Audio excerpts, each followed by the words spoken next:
transport of plants. Transport in plants. First one is transport in plants. This is one big topic. There are several subtopics are there under this. Comparison between diffusion, facilitated diffusion and active transport. That is one area where you have to concentrate. Second one, the relationship between water potential, solute potential, pressure potential. That is another subtopic. And next one is various important concepts are there: osmosis, plasmolysis, and also imbibition. And similarly, transpiration concept is there, transpiration, and photosynthesis and transpiration is a compromise. Absorption of minerals and transport from root system to shoot system. And finally, phloem transport, mass flow or pressure flow hypothesis. And these events are, these are the subtopics that are given under the topic transport in plants. So expected number of questions from this is 2 or 3. Minimum 2 questions from this topic appears. So already we have command more than 80%, but in some areas you may not be remember, you may not have command. So try to identify those areas and work on that areas, right? And now we go with important points regarding transport in plants. First one is, comparison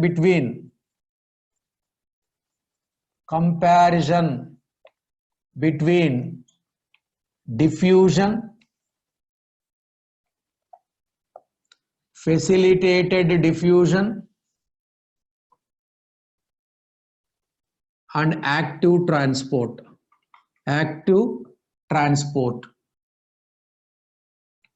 These three. Active transport. How the questions appear based on that?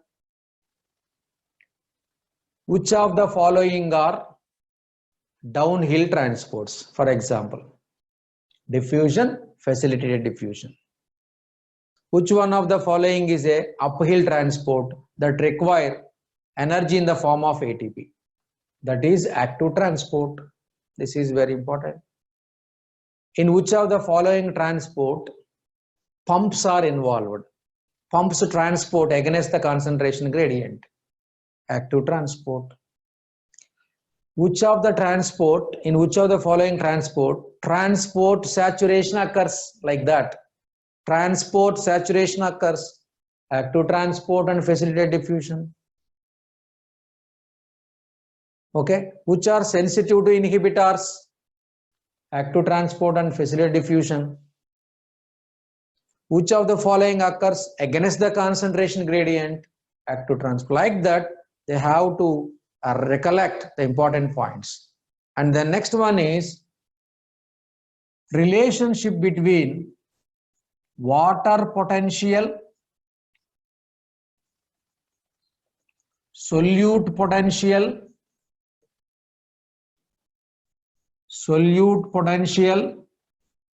and pressure potential. These three: water potential, solute potential, and pressure potential. You know the relation, you know the symbols that are given for these potentials. Psi W is equal to psi S plus psi P. Symbol for water potential, psi W. Psi S, psi solute potential. Psi P, pressure potential. You know what is the maximum value of water potential? 0. That is for pure water. In any other water, water potential is less than 0. Therefore, it is negative. And solute potential is always negative, because when solute is added, it becomes negative. or its water potential decreases. And pressure potential is usually positive, but in the xylem, transport water against the gravity, therefore in only that situation it is negative, but usually pressure potential is positive. Pressure potential is positive, right? That area you have to concentrate. And next one, important terms, you try to understand those important concepts, you may call it as osmosis, plasmolysis,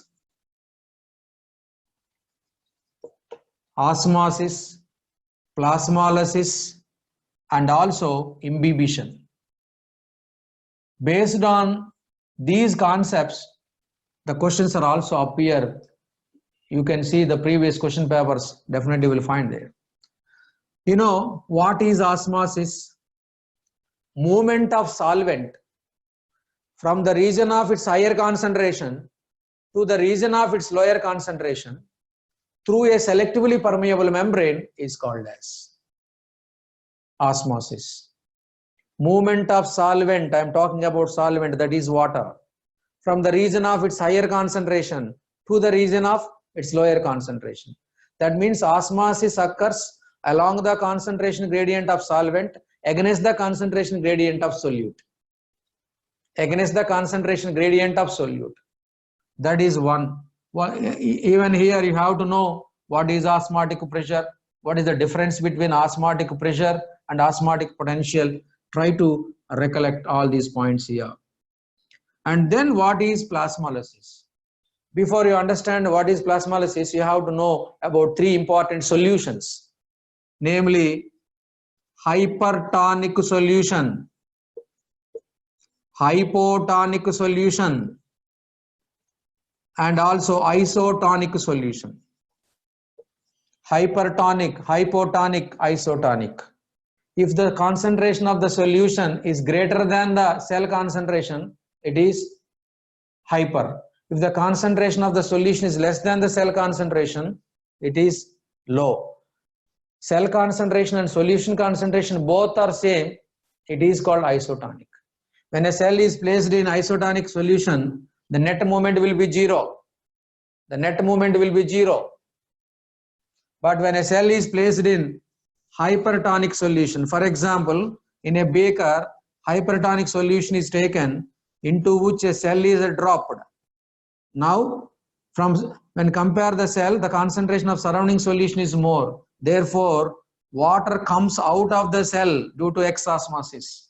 As a result, plasma membrane separate from the cell wall and shrinked. This shrinkage of plasma membrane from the cell wall and moves to one corner is called as plasmolysis, right? So plasmolysis occurs when a cell is placed in hypertonic solution, right? Then, is it plasmolyzed cell can be converted into a normal cell? Yes. Plasmolyzed cell can be converted into normal cell by placing the cell in hypotonic solution. When a plasmolyzed cell is placed in hypotonic solution, it becomes normal. This is called deplasmolysis.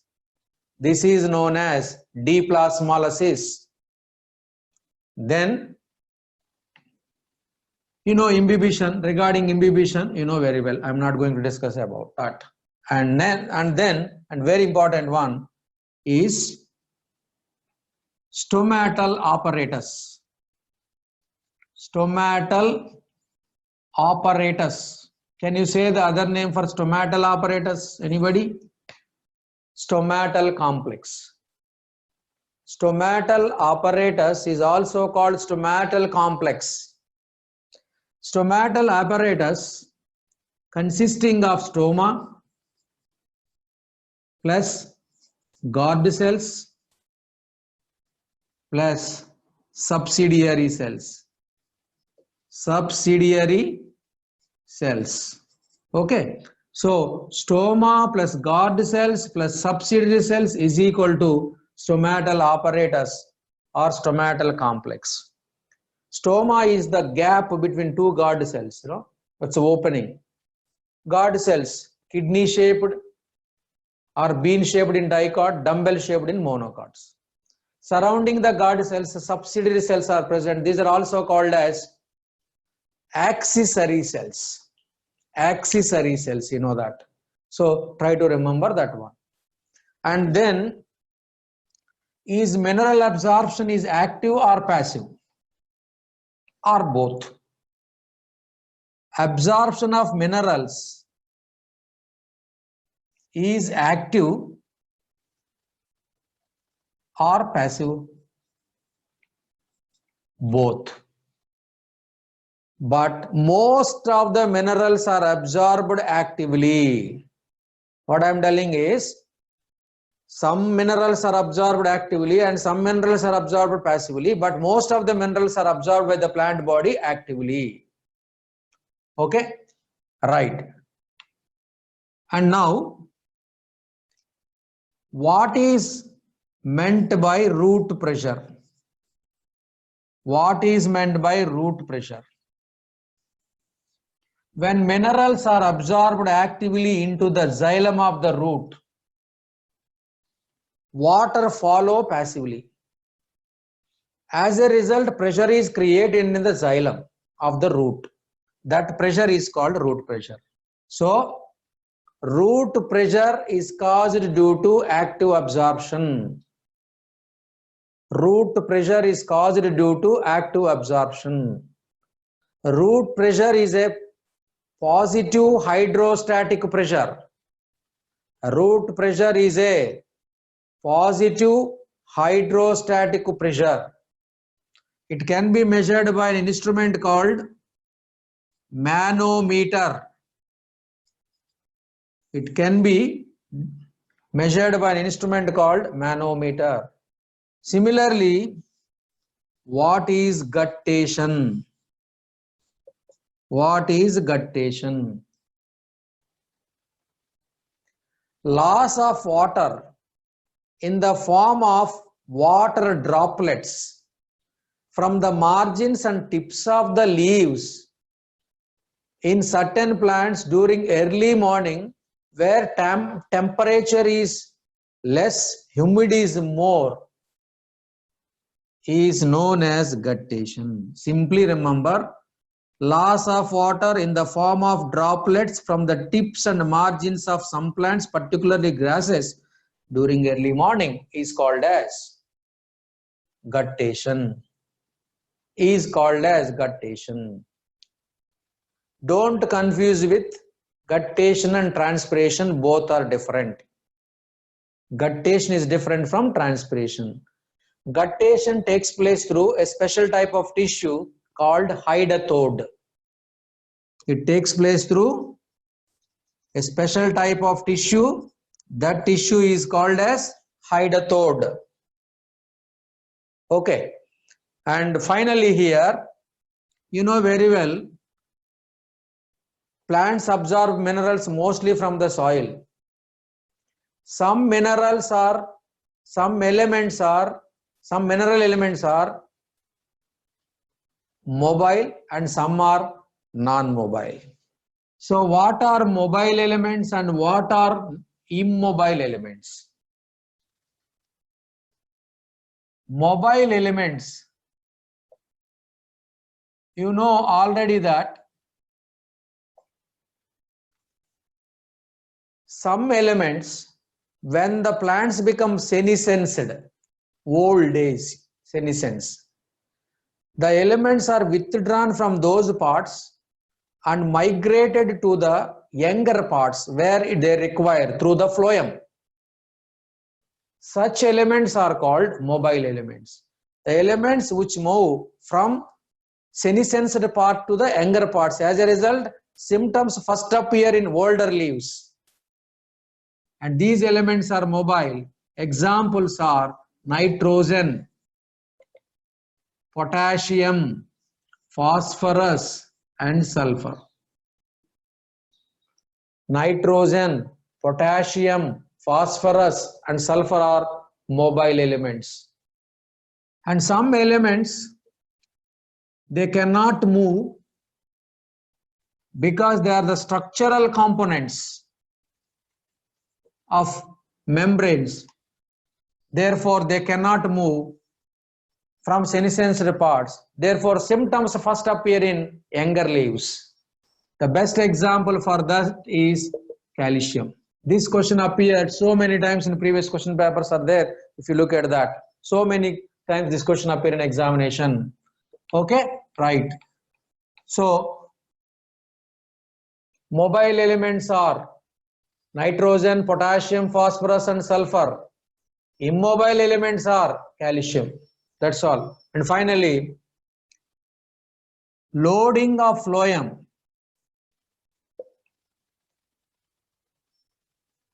Loading of xylem, first we will see. Loading of, unloading of xylem. Loading of phloem. Unloading of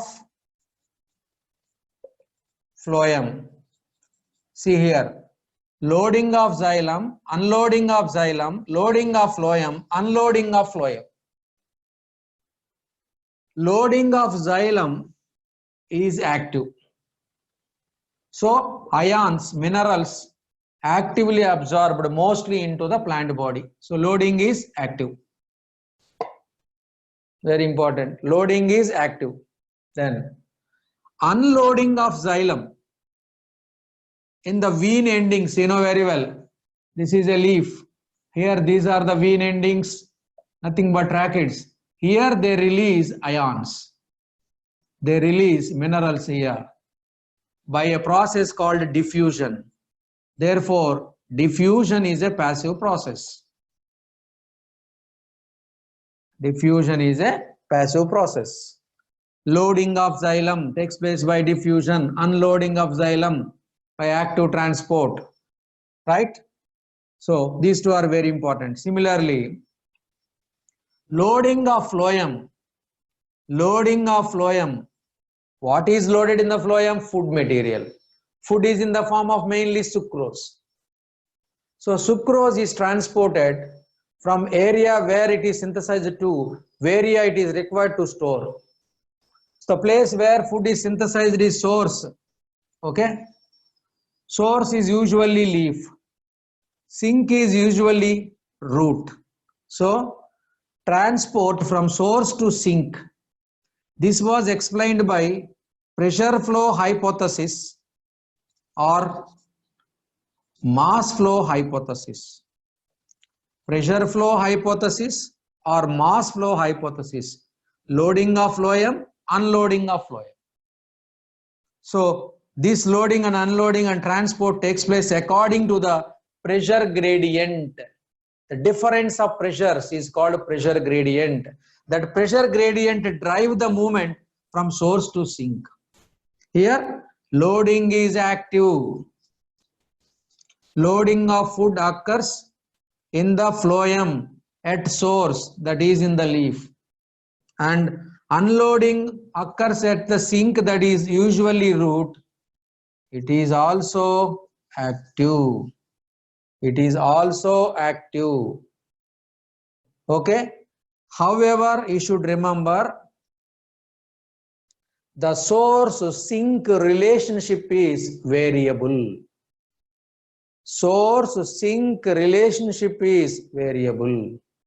Therefore, phloem transport is bidirectional. Phloem transport is bidirectional. In one season, from source from leaf to root. In another one, root acts as a source and other part buds act as a sink. Like that, it move from one part to another part. That is why phloem transport is bidirectional. Xylem transport is always unidirectional. Xylem transport is always unidirectional. Okay, I repeat once again. Loading of xylem, active. Unloading of xylem, passive, because that takes place by diffusion. Later, the surrounding cells uptake these minerals actively. That's what I'm telling. Surrounding cells, later, these released minerals are uptaken by the surrounding cells by active process. Okay, unloading of phloem, passive, and unloading of xylem, passive. Loading of phloem is always active. Loading of phloem is always active. Unloading of phloem is always active. Loading occurs at the source. Unloading occurs at the sink. Leaf is usually the source and root is usually the sink. Leaf is usually the source. I repeat again. Loading of phloem, active. Loading occurs at the source. Usually leaf acts as a source. Loading of phloem, unloading of phloem occurs at the sink. Root acts as a sink and it also active. So finally, loading of xylem active, unloading of xylem passive, loading of phloem active, unloading of phloem active, and this transport of phloem, food transport in the phloem can be explained by a process called pressure flow hypothesis or mass flow hypothesis, and this can be proposed by this hypothesis was proposed by a scientist called Munch. Munch proposed pressure flow or mass flow hypothesis. So that's all regarding today. And tomorrow we go for the next one, but you have to work hard. This is the time for you to work hard. Okay, thank you one and all. Tomorrow we'll see.